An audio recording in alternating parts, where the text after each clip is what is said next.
Welcome to Mind Shifters Radio. I'm Tim Hayes. I'm your host for the first hour. And today is Friday, January 10th, 2025. As always, we're grateful to everyone who's joining us, whether you're listening live or through the archives, as we spend another couple of hours teaching and supporting people in using some of the most powerful, effective, efficient, and accessible tools I've ever encountered. These tools are available absolutely free through the tireless efforts of Dr. Michael and Jeannie Ryce on the website at whyagain.org.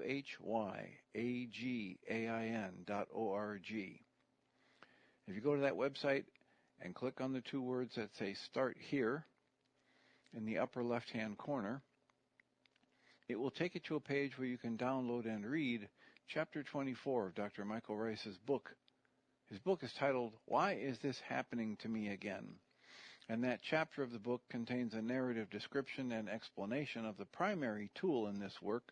That tool is called the Reality Management Worksheet, sometimes called the Reality Management Wake-Up Sheet, and it's a tool I've been using to great effect for over 20 years now to improve the quality of my life and most of my relationships, and to turn any negative emotional experience I have into part of the infallible guidance system that each and every one of us has been given.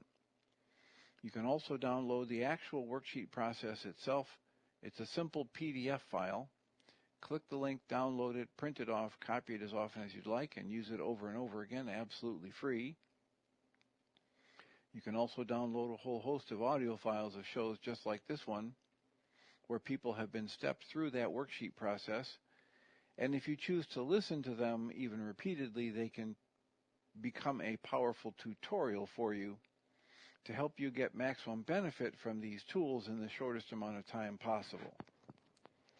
We hope people do all of that soon and often, primarily because it tends to improve the quality of people's lives the more they actively apply these tools in their lives, and secondarily because it tends to prompt comments, questions, answers, and testimonials. And if you have any of those to share with us, we would appreciate you doing so by giving us a call. On the Needle app, NEDL from your app store, and or if you're listening live at live.nedl.com/DRMICHAELRYCE, you can hear the show, but you can't make a comment or raise a hand to speak to us directly unless you download the Needle app from your app store. So we encourage people to do that.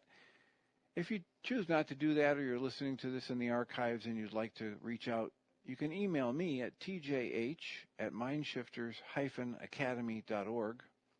That's mindshifters-academy.org. And or you can email Jeannie Ryce at jeanie@whyagain.org. That's whyagain.org. And if we get a comment or a question or a testimonial from you, we'll address it on the internet show, and then as time allows, send you a notification about what day and time that occurred, so you can listen back to the archives for your feedback or input. And we greatly appreciate whenever anybody chooses to do that, because it makes it infinitely easier for us to live into our intention with this work. The intention we have with this work is to be of service, and that's just loads easier to do when we know how these things are landing for you, what you're finding most beneficial, and or if we hit the jackpot, that we might actually be able to help you work through a worksheet process and resolve some negative emotional experience that you mistakenly thought was being caused by someone or something outside of you. We've done that again in our support groups, the last two support groups, Tuesday and Thursday, with people working through worksheets and discussing the process, and we'd be happy to do that here on the internet show today. So, again, the primary reason for being here is to help people learn about and gain proficiency in using the whole complement of tools that Michael and Jeannie Ryce make available on the whyagain.org website. And often we spend a lot of time talking about the reality management worksheet because it's the primary tool in this work, and yet we are remiss if we don't occasionally remind people that there are tools that complement that from many angles and from many different dimensions. Tools like the mind goal management worksheet. Tools like the 3 early memories of conflict worksheet. Tools like the communication tool, the responsibility communication tool, that was the tool that accompanies Michael's lecture titled, "Did you hear what I think I said?" And the Mind Shifter targeted journaling tool that this radio show and the support groups are named after. The idea of being able to stimulate the unconscious material by adding energy to it until it bubbles up and breaks through that veil or that barrier that we call the unconscious and becomes conscious, and then we can work with it. As long as it's unconscious, if it gets resonated into activity, as Jung said, it will direct our lives and we'll call it fate. So it's really useful, and many different types of therapies understand the benefit and the value of helping people bring the conscious or expand that light of consciousness to every part of their past experience. Paramahansa Yogananda would say there is no such thing as the unconscious. There's only the conscious awareness of things that you have been through, and some of it you're willing to look at and some of it you're not.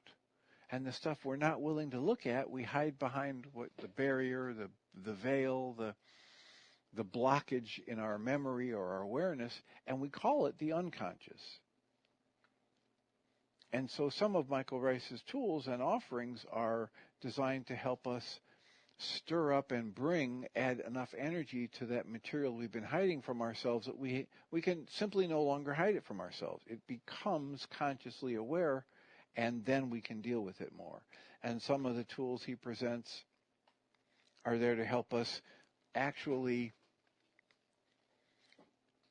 disconnect some of the paired associations we have between certain thoughts and images and behaviors and negative emotional states that we've either downloaded from the past or we actively generate in the moment. So, if you would like assistance in dismantling an anger, a fear, a sadness, a hurt, any of those guilt or shame or grief situations, energies that might lead us to procrastinate or perpetuate unproductive patterns in relationships, we're here for that. And we have powerful tools that can be of assistance to you in that regard. And all you need to do is download the Needle app, and once you're on it, type in a comment and or raise your hand to speak to us live. And for whatever reason, the app just sent out another notification that we're live for this first hour on Friday, January 10th, 2025. So, in lieu of someone raising a hand or typing a comment on the app, I will return to the Course of Love. We've been reading A Course of Love, and I've been reading it with commentary. And the last part we were talking about yesterday as I was reading it, the Course of Love says, to truly see is to begin to see the formless. To begin to see the formless is to begin to understand what you are. And this is a reference to the fact that there's a lot more going on in you as a consciousness than just your physical body. And it's not just a Course of Miracles and a Course of Love or Way of Mastery that understands this. This is widely understood in some of the deepest spiritual teachings for thousands of years. And in the Way of Mastery, the way it was talked about is Yeshua would ask to be shown how to see the world the way the Creator sees the world, to see what he called the shimmering radiance that hides behind the veil of perception.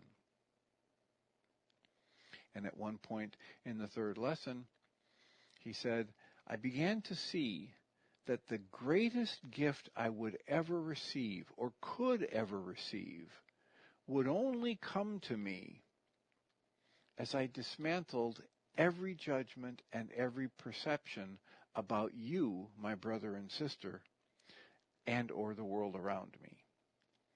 So there in the third lesson is the key that opens up worlds of possibility. What if the images my mind is showing me, what if the meaning I'm giving those images is a tiniest fraction of a tiny fraction of a tiny fraction of a percent of what's actually going on in that moment?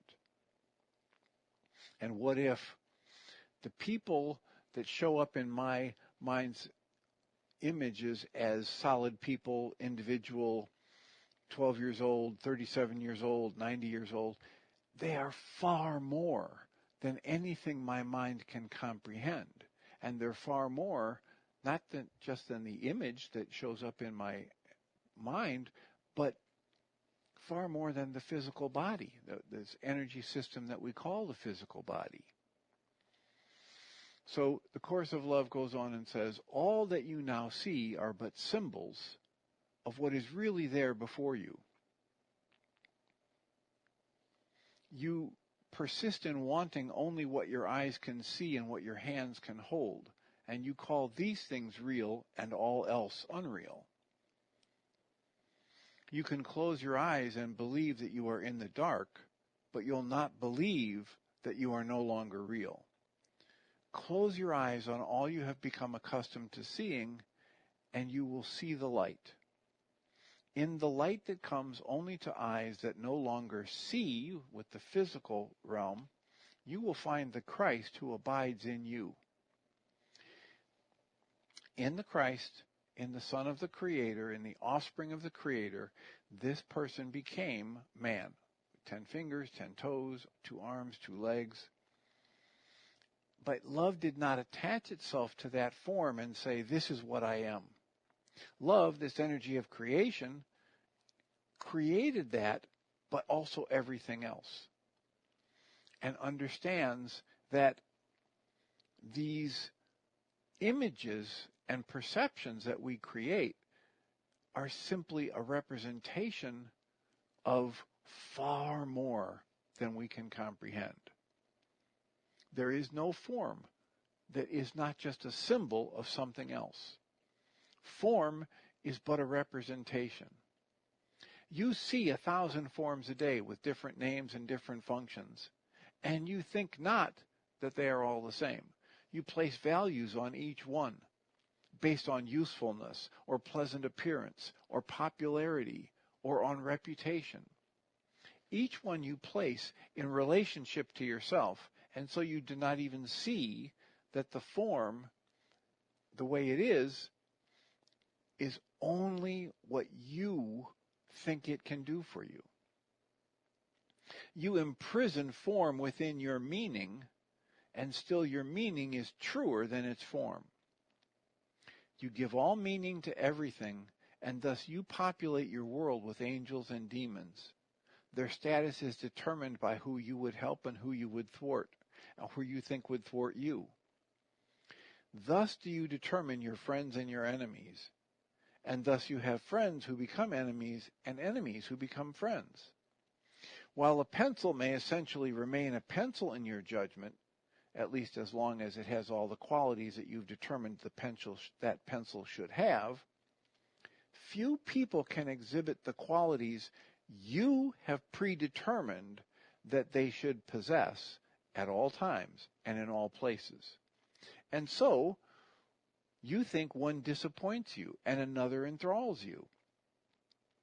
You think one champions your cause and another denigrates you. In all these scenarios, you remain the maker of your world. You are giving it all of its causes and effects. If this can be so, how can the world be anything but symbolic, with each symbol's meaning chosen by you for you?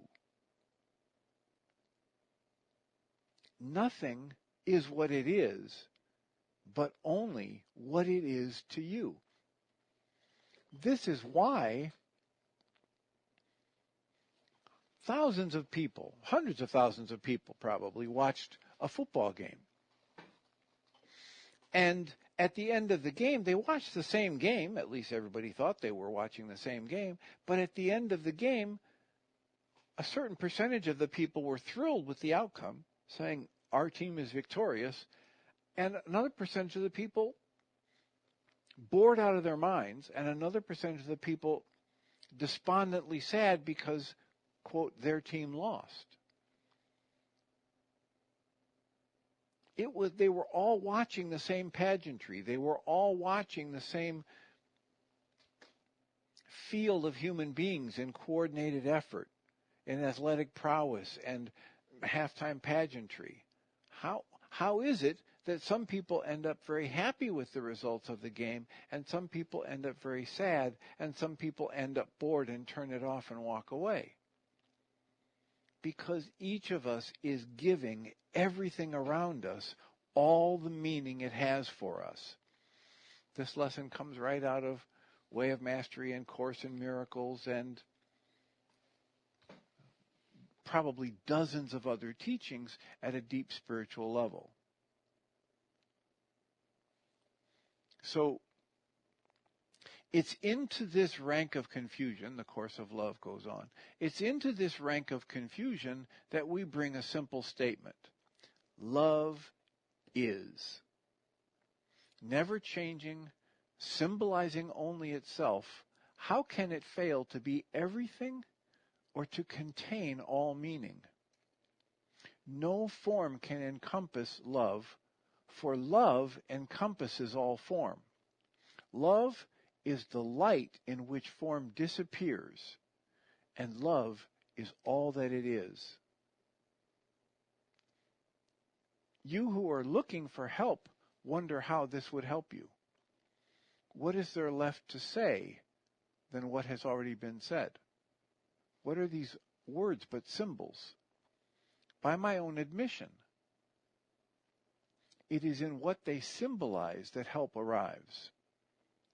You do not need to believe in the words, nor the potential of the exercises to change your life. For these words come to you as what they are, not the symbols that they represent. An idea of love is planted now in a garden rich with what it will make grow. Everything has birth in an idea, a thought, a conception. Everything that has been manifested in your world was first conceived within the mind. While you know that this is true, you continue to believe you are the effect and not the cause. This is partially due to your concept of the mind. What you conceive it to be, it will be that for you. While many teachings have attempted to dislodge this concept that you hold so dear because you use the mind to deal in concepts, you have been unable to let new learning have its effect. This is because you believe that your mind is in control of what it thinks. You believe in a process of input and output, all completely human and scientifically provable. The birth of an idea is thus the result of what has come before, of seeing something old as new, of improving on a former idea, of taking various information and collecting it into a new configuration. What has this meant for learning that is not of this world? It means that you filter it through the same lens. You think of it in the same way. You seek to gather it all together so that it will provide an improvement to what has been before. You look for evidence that shows that if you behave in a certain way, certain things will happen as a result. Like a child learning not to touch a stove because it is hot and a burn will result, or learning that a warm blanket is comforting. You subject it to 1,000 tests dependent upon your senses and your judgment. While you believe you know what will hurt you and what you will find comforting, you subject what cannot be compared to the comparable. Think not that your mind, as you conceive of it, learns without comparison. Everything is true or false, right or wrong, black or white, hot or cold, based solely on contrast. One chemical reacts one way, one reacts another. And it is only in the study of the two that you believe learning takes place. You have not given up the idea that you are in control of what you learn, nor have you accepted that you can learn in a way that you have not yet learned before. Thus, we move from head to heart to take advantage of your concepts of the heart, concepts much more in line with learning than is not of this world, that which is not of this world. These things of love do not enter your body through your eyes and take up residence in your brain. They're to be distilled into a language that you can understand. As you read, be aware of your heart, for this is where this learning enters and where it will stay. Your heart is now your eyes and ears.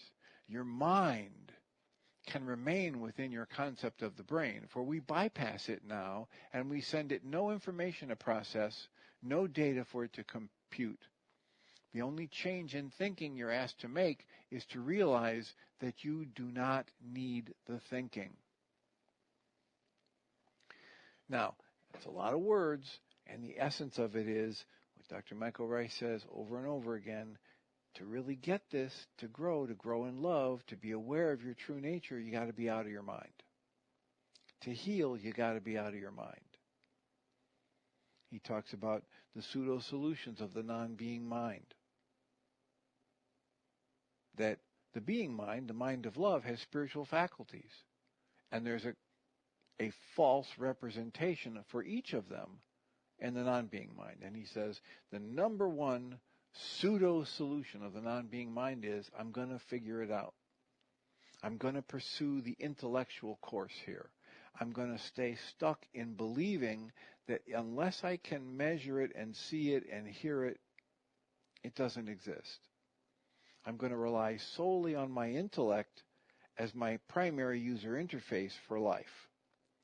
And all of these teachings, Course in Miracles, Way of Mastery, My Big Toe by Thomas Campbell, The Walk in the Physical by Christian Sundberg,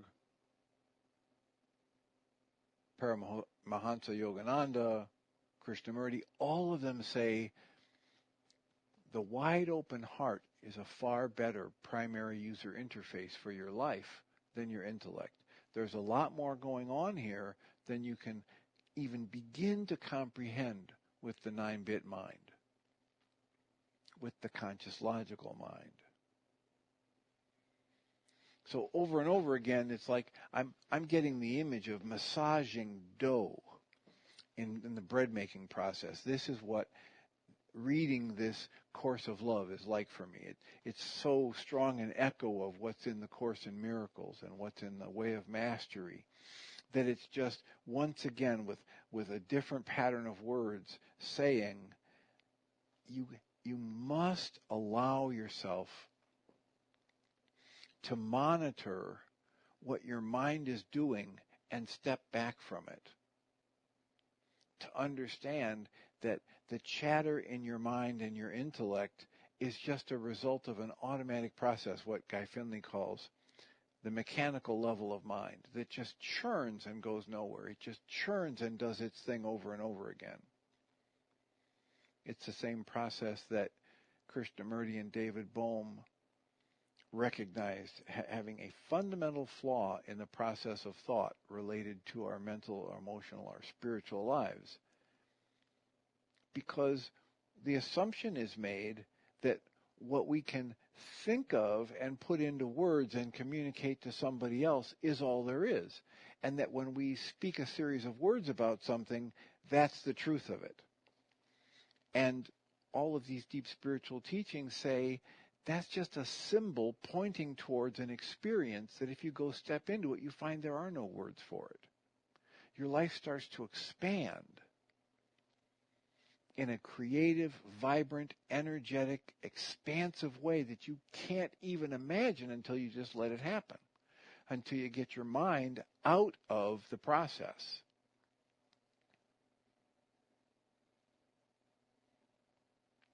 So, pausing again and reminding people, we are welcoming comments, questions.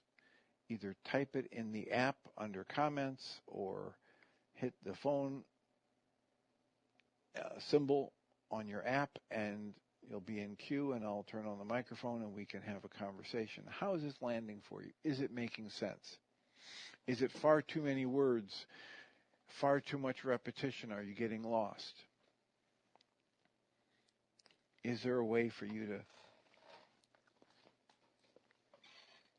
just feel what might start to shift in you as you listen to these ideas, rather than trying to track it all with your conscious logical mind?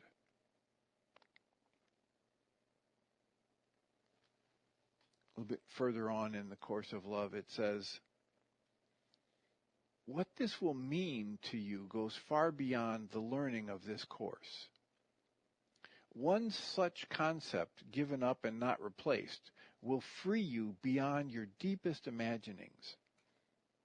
And it will free your brothers and sisters as well.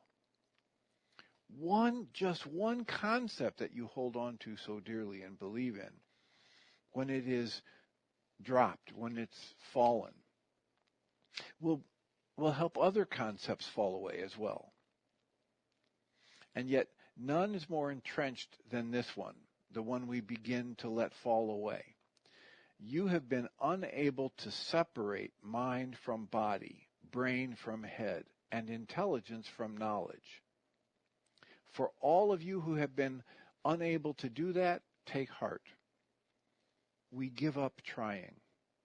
We simply learn in a new way, and in our learning we realize that our light shines from within our heart. The heart is the altar to creation. Here, the Christ in us abides, and here we concentrate our energies and our learning. Soon to learn, what we would know cannot be computed in the data banks of an overworked and overtrusted brain. A mind we cannot separate from where we believe it to be.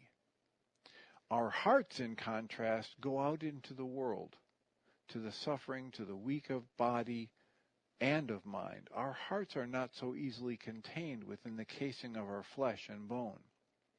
Our hearts take wing with joy and break with sadness. Not so the brain that keeps on registering it all, a silent observer, soon to tell you that the feelings of your heart were foolishness indeed. It is our hearts that we appeal for guidance. It's to our hearts that we appeal for guidance, for there rests the one who truly guides. You who think this idea is rife with sentiment, sure to lead you to abandoning logic and thereafter certainly to cause your ruin, I will say this to you again. Take heart. Such foolishness as your heart's desires will save you now. Remember, it is your heart that yearns for home. your heart that yearns for love remembered, your heart that leads the way. Should you follow, it will set you certainly on the path for home.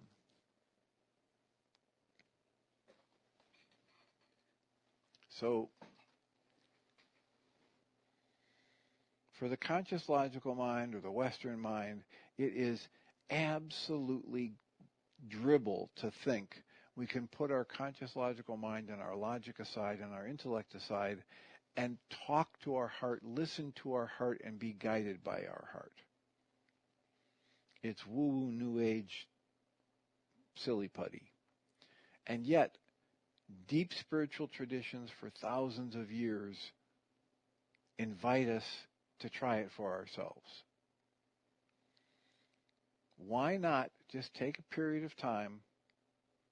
You can make it a week, you can make it a month, you can make it a day, you can make it a year, where you decide to make your primary user interface with life your awakened heart, your wide open heart.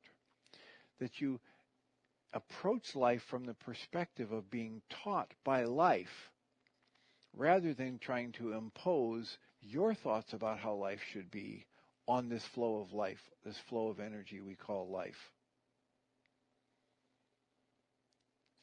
And again, if you're willing to try that and you have some experiences, we'd be happy to have you share them with us.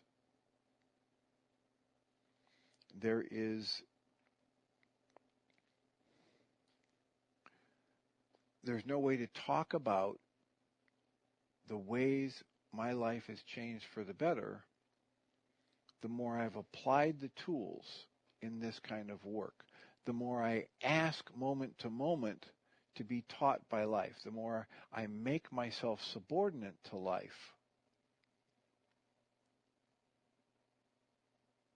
There just are no words for how much different and highly preferable to my sensibilities my life is when I recognize that any negative emotional state I begin to experience is best used by me as an alarm system, as a wake-up call. And what I use it for these days is to initiate a timeout for myself, a deep breath that I hold at the top for 2 or 3 seconds and then actively resist the exhale so that it is as long as is comfortably possible. And as I'm doing that process, now that my focus has turned inside myself, I ask myself, how am I creating this emotion? And or I ask myself, what am I making this situation mean? And or I ask myself, how might I, in this moment, work to be a blessing to myself or others? And with those questions, my life has been transforming. With the trusting that whatever unfolds after I take that calming breath and assume that whatever's happening in life is happening for me rather than to me, my life experience has gotten better and better and better. We've had several examples in my caseload recently where people have created a meaning for an event that they were certain had happened. And the meaning was negative. And so then after they created that meaning, then they started having a lot of negative emotion, to the point in several different cases where they've created even more chaos. They've either attacked somebody, or they've run away from somebody, or they've spent money they didn't have. And in our sessions, when we're able to help them ask themselves, what am I making this mean? They are able to understand, oh, here's a relatively neutral event. I have no idea what's really going on in this other person's mind, but I assumed, I know they're doing this because of me, or their negative judgment of me.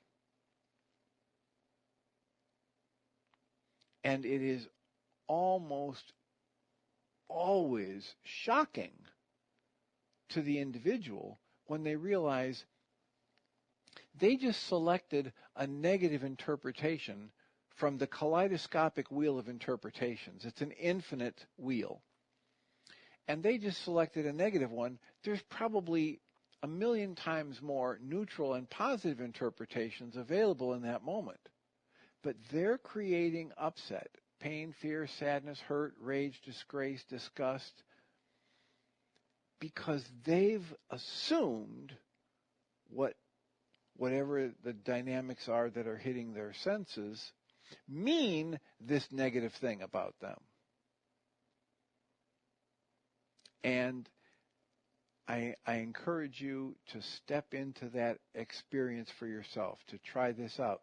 The next time you get upset about anything, take a breath, turn the focus inside yourself, hold that breath at the top for 2 or 3 seconds, resist the exhale so it's a very long, slow exhale. And while you're doing the exhale and your focus is inside yourself, ask yourself, what am I making this situation mean? And you'll probably come up with, oh, I'm making it mean that this person hates me, or this person doesn't respect me, or this person thinks I'm an idiot, or, any one of dozens of other negative interpretations. And if you can just bring that interpretation into question and ask yourself, well, what else might this mean? What are some other possible explanations for how or why this person is doing this? You open a pathway within you to discover many more neutral and positive explanations for your interaction in life. We had one happen recently with somebody where they were interacting with somebody who was a neat freak and cleaning things extensively, repetitively, in an obsessive compulsive way. And the person that I was talking to was getting very upset with this. And so we asked, so what is it that you're making it mean that this person is cleaning and cleaning and cleaning everything right after you touch it, or everything right after you use it? And the person I was talking to said, well, you would think they think I have the plague and that they're going to get cooties or they're going to get sick because I touched something, and that's why they're doing this. They must think there's something horribly wrong with me, that they have to clean everything I've touched to within an inch of its life. And I said, okay, take that breath. Calm yourself down. What happens if you look at it from the perspective of this person who's obsessively cleaning and re-cleaning everything that they touch or anybody else touches? What happens if you look at them as somebody who's struggling with obsessive compulsive disorder, someone who's deeply wounded, someone whose life may be almost completely unmanageable because of that pattern in their thoughts and their inability to regulate their own anxiety? Do you generate the same negative emotional states as you do when you think, oh, they must think I've got the plague, they must think I'm a diseased person that they have to protect themselves from? And the answer, of course, is no. That's not what gets generated. And then I'm free to have compassion for the person who may be struggling with an anxiety disorder or an obsessive compulsive problem. It's not just traits of being obsessive and compulsive. It's something that actually is driving their life. I might be able to generate compassion for somebody who is so afraid of contracting a germ that they can't even shake hands with another human being or get a hug. I might be able to generate compassion for somebody because they're so isolated from the warmth of human touch and the comfort and ease of just relaxing when they're with someone else. All because I simply shift the interpretation that I'm choosing and then placing on these life events as they show up for me. And if that's not enough, then I can pick up a reality management worksheet and I can map out what is the thought, what is the emotion I'm experiencing, and what is the thought I'm using to create that emotion. And then at the next level, every time I recognize that I'm the one that's creating my emotions by pouring my mind energy into a certain pattern of thought that generates that energetic state within me that we call an emotion, then I can take the next step and recognize that every time I pour my mind energy into a thought that generates a negative emotion, that thought is going to contain a goal that's not getting met. And I can ask myself, what's the goal in this thought that's not getting met? And now I can say, with another calming breath, I cancel this thought, I cancel this goal that's not getting met, and I ask to be shown the hidden part of my own mind. I put my intellect and my conscious logical mind on the side for now, and I step into that wide open heart space and ask to be taught, ask to be shown, what's the hidden part of my mind that's motivating me to choose such a negative interpretation of this life event? And breathe and soften. If you got a little extra time, you can go to the mindshiftersacademy.org website and the educational materials page, and you can either read for yourself or punch the button and hear the audio file of me reciting the forgiveness pattern. I cancel my need to be right. I cancel my need for anyone or anything to change, including myself. I put my conscious logical mind on the shelf for now. I specifically cancel the goal in this particular worksheet process, and I ask to be shown the hidden part of my own mind that's actually creating this negative emotional state or this tightness and tension. And breathe and soften and stick with that meditative process until one of three things happens. I get a deep insight.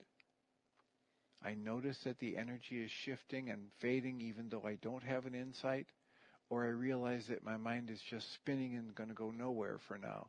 And when one of those three things happens, I take a deep breath, slowly release it, scan my body, and notice, what am I feeling now? The strongest physical sensation or the strongest emotion? And if you're willing to apply that process to your mind-body energy system, consistently over time, when you recognize you're upset, I think you're probably going to have the same kind of experience that most of the people I've worked with and had on the internet show and have in the support groups have had. Your life is going to start getting better. One of the ways it'll get better is you'll spend the tiniest fraction of time in your life experiencing the negative emotions, because you'll no longer be arguing for them. You'll no longer be fighting for your right to feel the pain, the anger, the fear, the sadness, the hurt, the guilt, the shame, the condemnation. You'll be releasing your mental, emotional thought process from that thought pattern. You won't keep pouring your mind energy into that thought pattern. And you'll shift out of the negative emotion far, far sooner. Once you're out of the negative emotion, most of us experience that our field of vision expands. We get to see more possibilities. We get to explore, oh, wait a minute, what's a more neutral interpretation of this situation?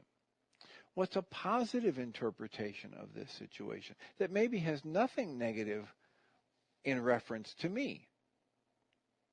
And therefore, it isn't necessary that I generate a negative emotional response, a defensiveness or an attack response to this perceived situation.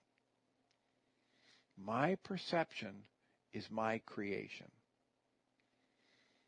That's one of the things that comes from an earlier reality management worksheet. In bold letters near the top of the worksheet, or near the beginning of the worksheet, it says, the truth is, My reality is strictly internal. It's unique to me and is created out of my own thoughts. Everything about my reality is strictly internal, is unique to me, and created out of my own thoughts.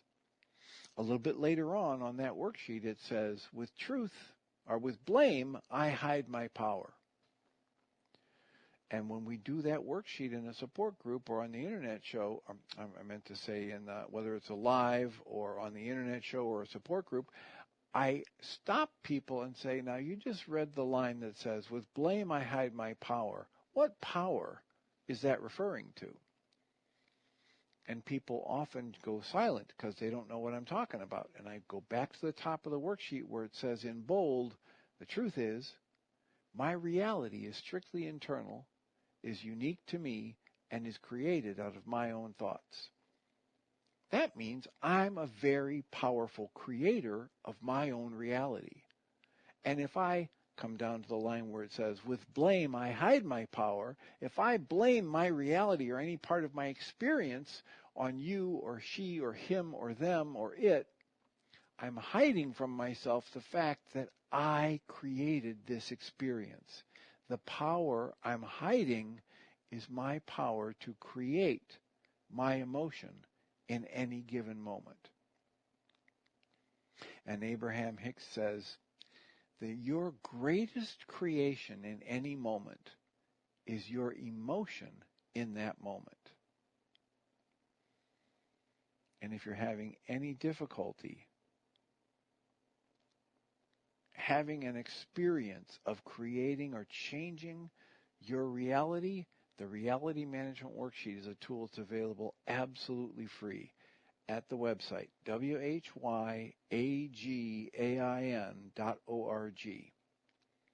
Click on the link that says Start Here, or click on the link that says Worksheets, download the PDF, print it off, have at it.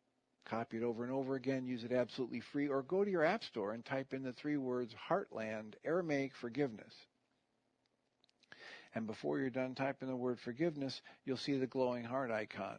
And you can download an app, so wherever you have your phone or your laptop or your iPad, you'll get access to a digital version of this worksheet that you can use over and over again, absolutely free.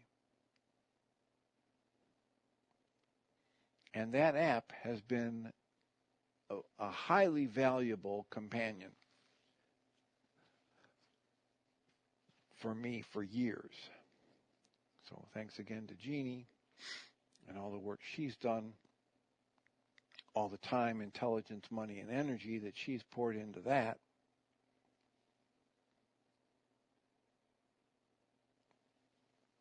I literally use it most often at night when I awaken with a weird thought or a bad dream, or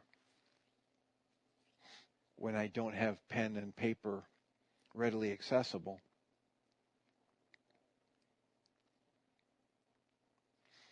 Susan Bingham, you are in the air. Hi, Tim? Dr. Tim?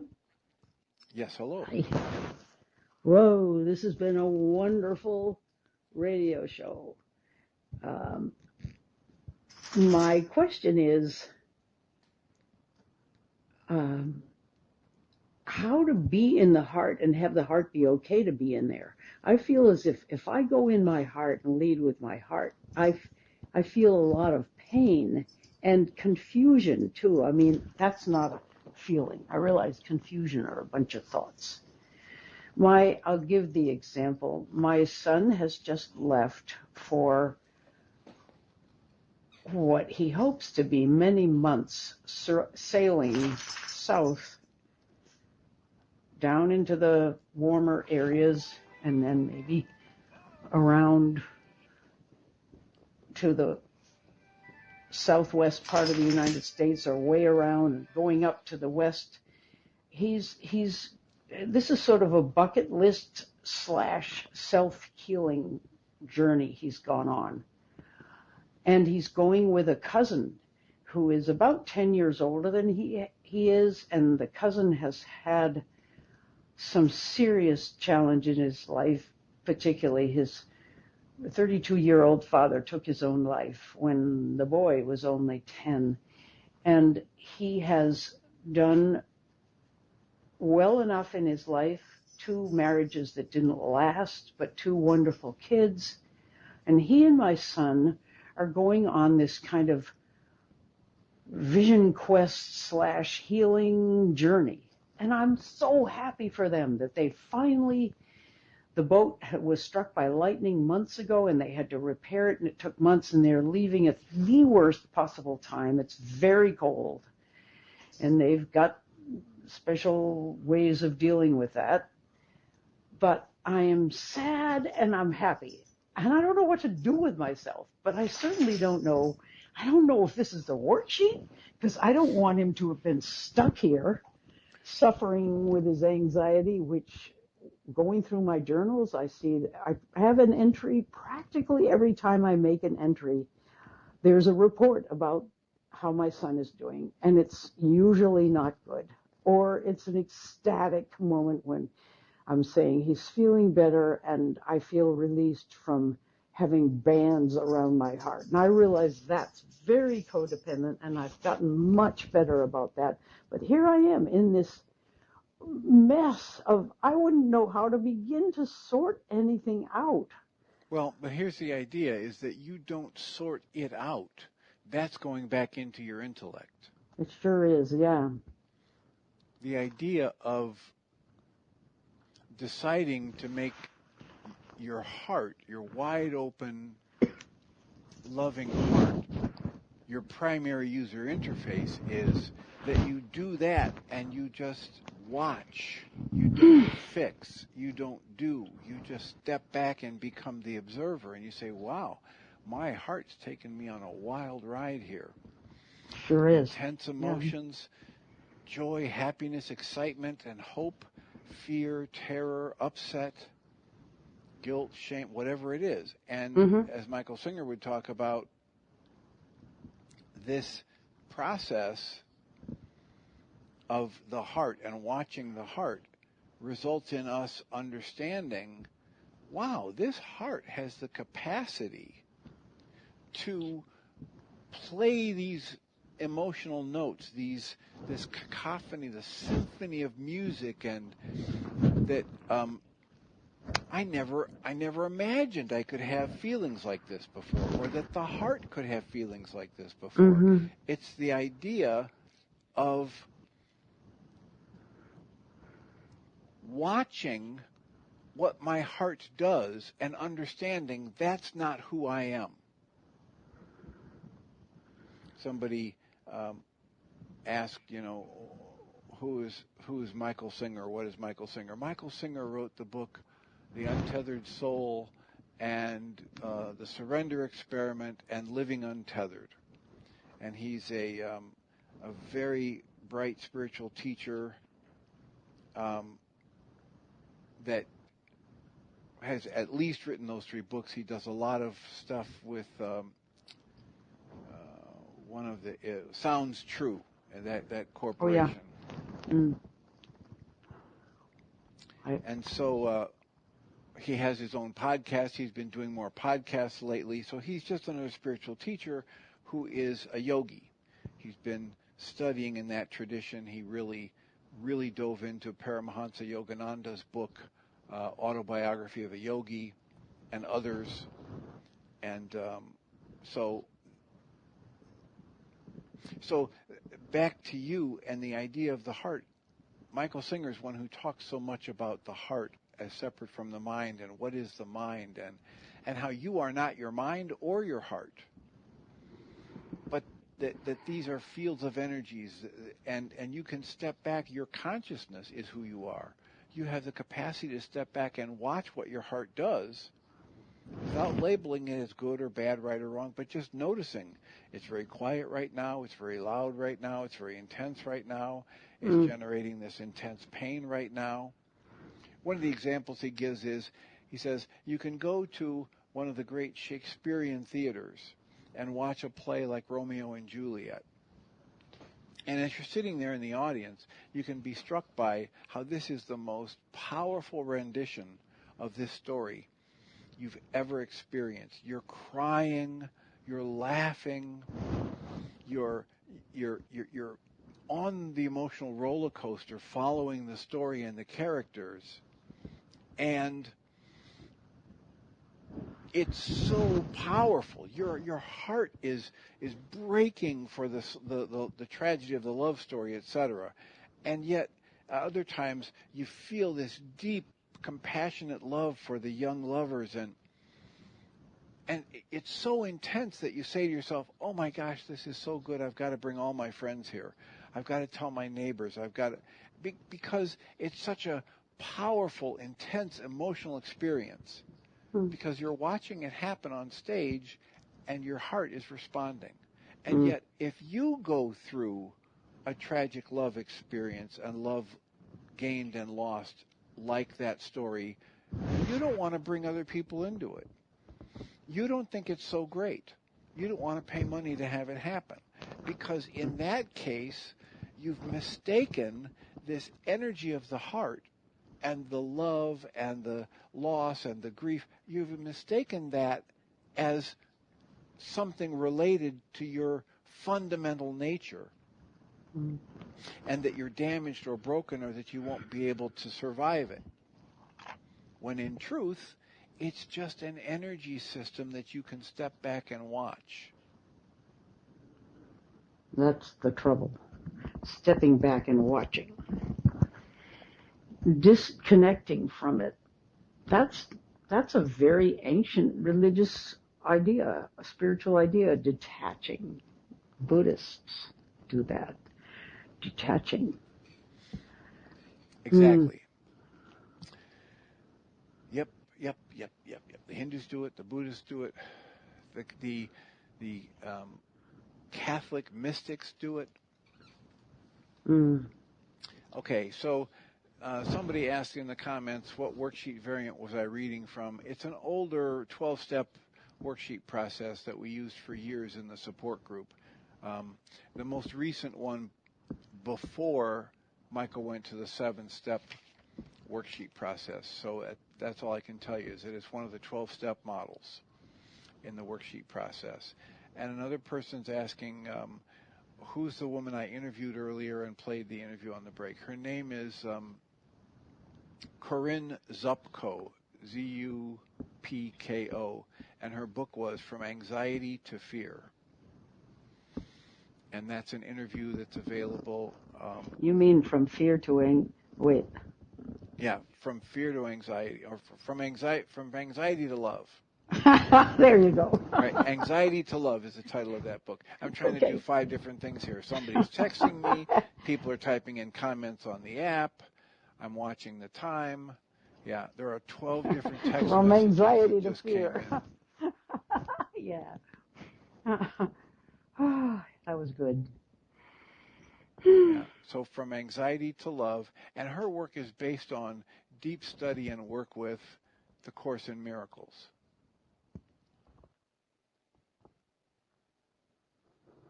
And so that is in the archives of this show, my interview with her. I believe that the original interview also happened on the Mind Shifters Radio. So, last thoughts or comments? No, too many things to think about for the half a minute that's left. Thanks, Dr. Tim. Appreciate it. Well, you're welcome, and just try to understand as best you can and play with it, that you can watch what your heart is doing without trying to make sense of it, to just marvel at it. Like, when you enjoy a sunset the most is probably not when you're trying to figure out what's the exact angle of refraction that's needed to take this completely white light and turn it into pink and blue and gray. Yeah. Right? You just be with it. And when you start to try and make sense of it and analyze it, that's when you pull yourself out of the direct experience, and now you're playing with symbols of symbols, and you're stuck in your intellect, and that's when you generate all your angst. So, blessings. Thank you so much for the call. I will remind us all that Michael and Jeannie are traveling today. Hopefully they're traveling back home with their son, feeling better and not needing another surgery, and they should be available for a second hour live next week. But today, the second hour will be available on Podbean, and it's the fourth in the series of Do We Have Free Will and what that looks like. And I will remind us all that we come from love. We're made of the stuff we call love. We actually are love, and everything else is false. Blessings.